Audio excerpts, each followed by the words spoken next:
As you probably already know, the black keys on the piano have two names that we could possibly use, something sharp or something flat, and the first thing to do is to get comfortable using either one. But sometimes you're meant to use one or the other. Think of it as good spelling.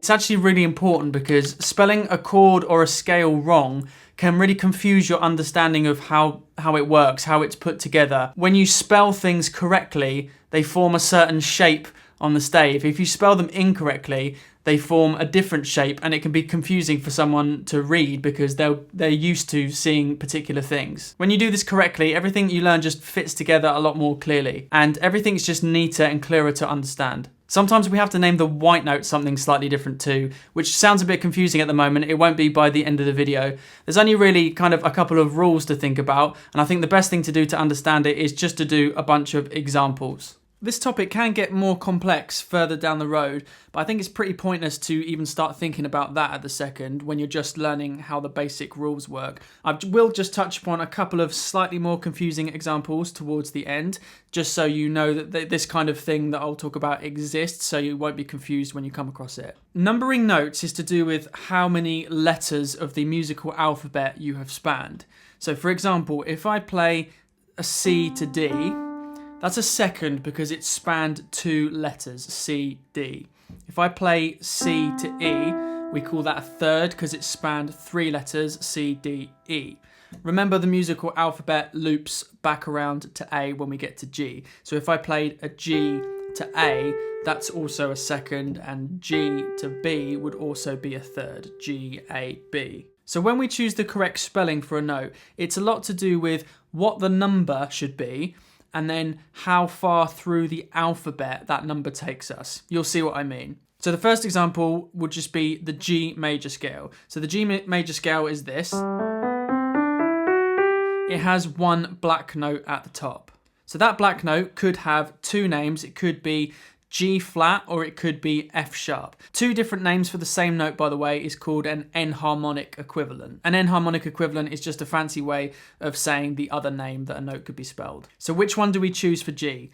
Well, there's a few reasons why it just makes sense to call this an F sharp. For one, we're in the key of G and we've already used the letter G. So the rule really for these kind of basic scales, major and your minor scales, which have 7 notes, is that we want to use one of each letter. So we've already used the letter G, therefore F sharp makes sense. If we go through the alphabet, G, A, B, C, D, E, the next letter is F.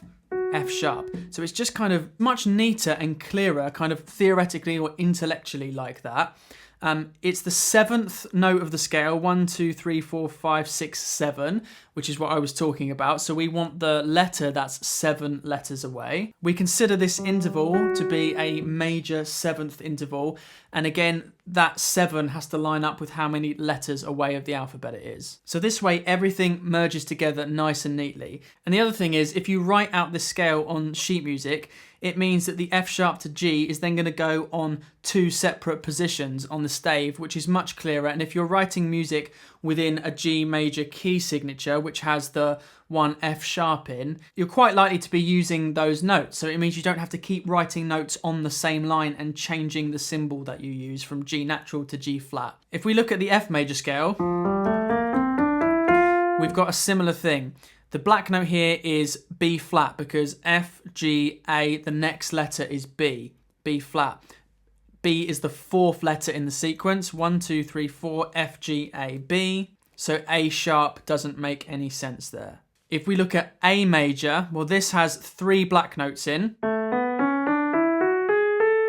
And they're all going to be sharps for the same reason. A, B, the next letter's C, so C sharp.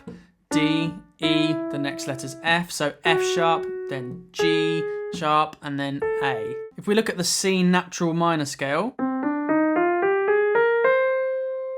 we've got 3 black notes again, but this time we're going to call them flats because C, D, the next letter is E, so it's going to be E flat.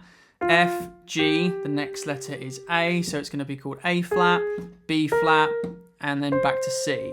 Harmonic minor, we have a major 7th instead of the flat 7. So B flat would be raised by a half step to this note, so we would just call it B. Notice how we have two kinds of seventh, the major seventh and the minor seventh. One's natural, one's flat, but they're both some kind of seventh. So the letter B is still 7 letters away from C. It all works together nice and neatly. Or if we look at the A harmonic minor scale,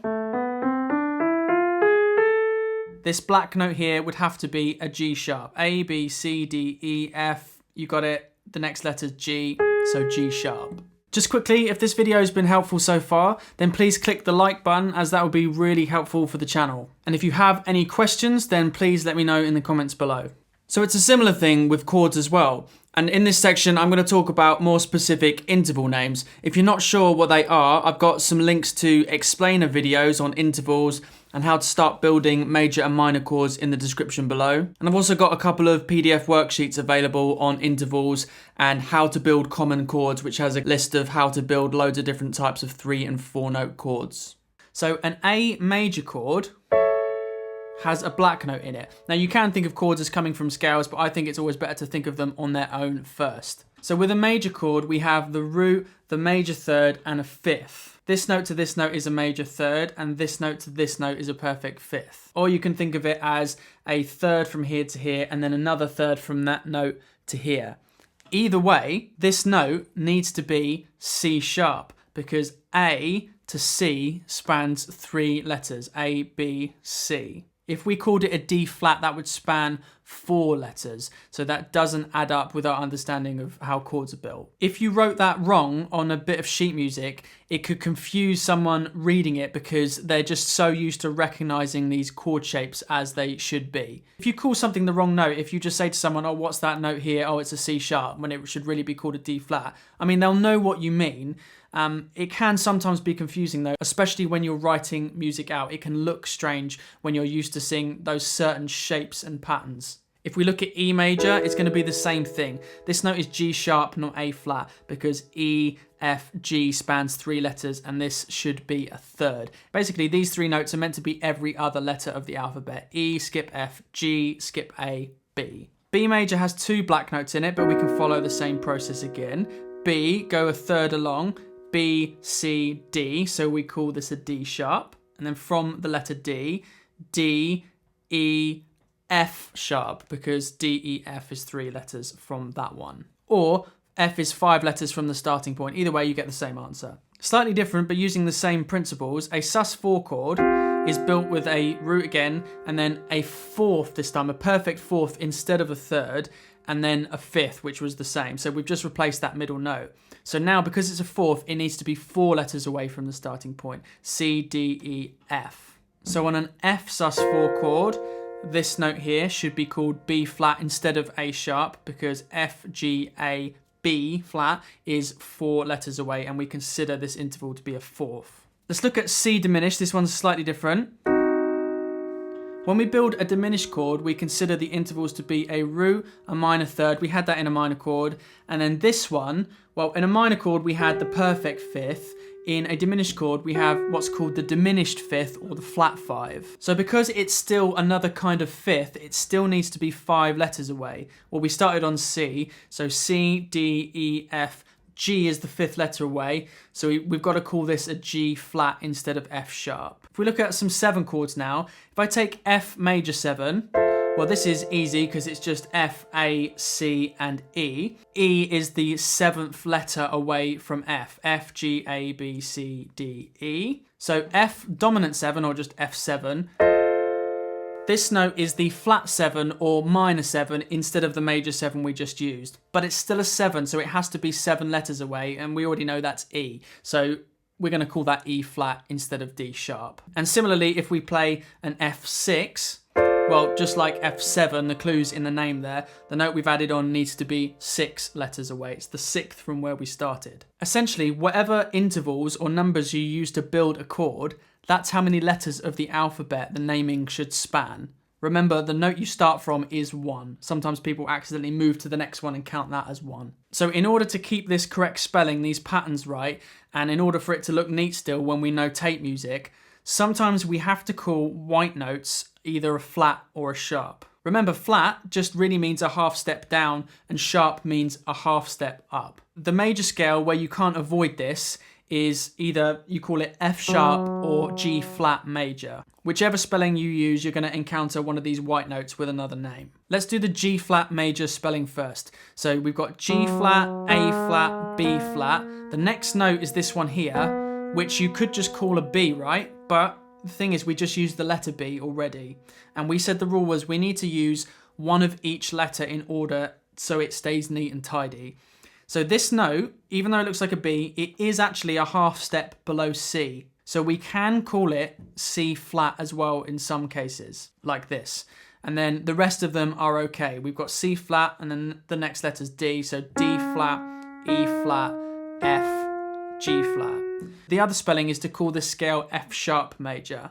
So then we'd have F sharp, G sharp, A sharp. Okay, the next letter's B now, so we can call this a B. So that gets rid of that problem. Then the next letter is C, so C sharp, D sharp. Oh, we just used the letter D. So the next letter we need to use is E. So that means that this note, which is the note of the scale, if we follow the major scale pattern, which we have to, we need to call this F, E sharp.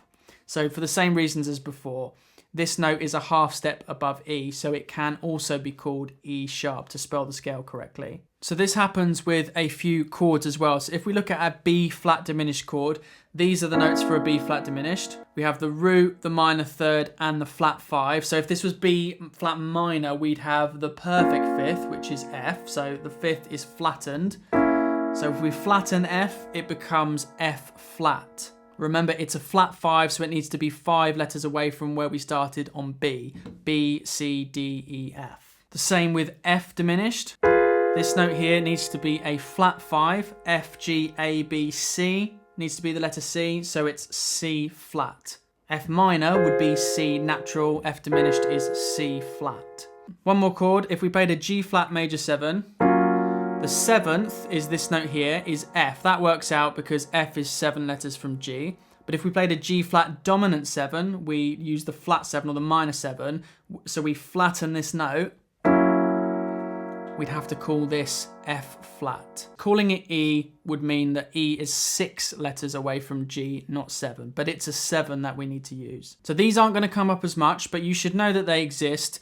We have a thing called double sharps and double flats. So sometimes we need to name some of the other white notes something different. Now these ones are a little bit more confusing and they won't come up as much, but you should know that they exist. So I just want to give you a couple of quick examples of where we need to use double flats or double sharps. So this chord here is a B flat major. So that's just B flat, D and F. Nice and easy. B to D is 3 letters and B to F is 5 letters. That works out. But what if we started by calling this note an A sharp? Like I say, it's not going to come up as much, but this is how it would work. If we called this A sharp, the next note would need to be spelled 3 letters away from A, which is C, A, B, C, obviously.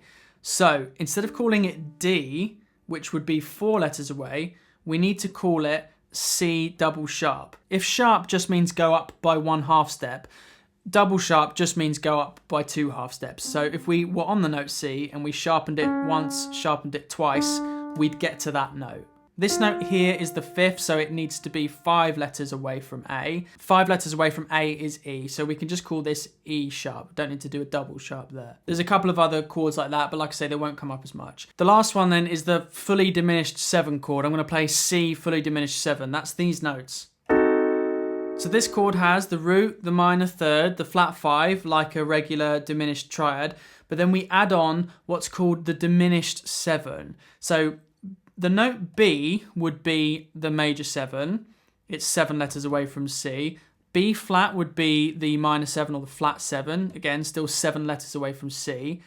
Then if we go down by another half step, this is called the diminished 7, so the major 7 has been flattened twice. Most of the time this size gap would be called a major 6th, but in this particular case, for this particular type of chord, we call it a diminished 7th. I know that's confusing, but it's to do with the way we think about building this chord by stacking thirds, and it's to do with the function of the chord as well. But here I'm just really trying to teach you how to spell the chord when you come across it, so you think of this interval as a diminished 7th. So that's the major 7th flattened twice. but because it's a 7, we still need to use the letter that's 7 notes away from C, so that's still B. So we call this A, B double flat. So if we take B, flatten it twice, we call it B double flat.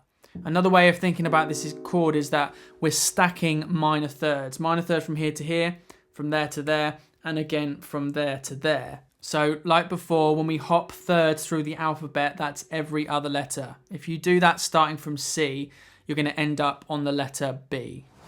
I hope that was helpful. Let me know in the comments if you have any questions about that. Remember, I've got those PDFs you can get from my website. Thanks for watching.